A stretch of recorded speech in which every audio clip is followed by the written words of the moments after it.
Јасна тоа што го кажа Игор дека е бренд кој што не сме да се одбие, би заминала уште еден чекор подалеку и би рекла дека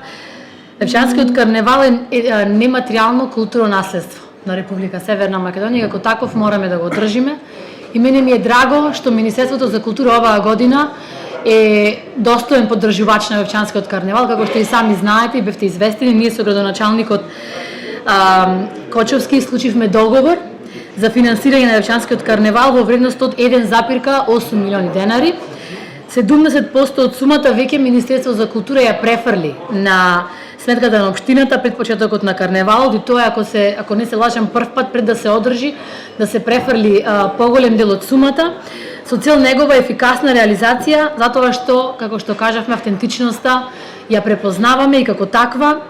сакаме да продолжиме да бидеме заедно со општина Вевчани чувари на македонската традиција, култура и историја на еден од нашите најголеми амбасадори во светот. Јас би сакала да го поздравам присуството и твое, Игор, денес тука, и на градоначалникот, затоа што само вака можеме да покажеме дека заедно се грижиме за културното наследство, дека продолжуваме да ги негуваме обичаите кои што ги представува, односно Левчанскиот карневал,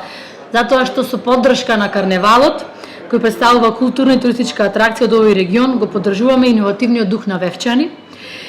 И токму затоа јас морам да кажам дека едва го чекам и почетокот на самиот карневал, и во исчекување на тоа ново издание на репертоарот од Маски, на Зетот и невестата, музичарите, ѓаволите на Глупиот август, како и на новите сатирични коментари кои се здрав коректив. Посакувам оваа година Левчанскиот карневал да има едно успешно издание и поканувам се да видите присутни таму, еве јас како прв дел од поканата. Благодарам.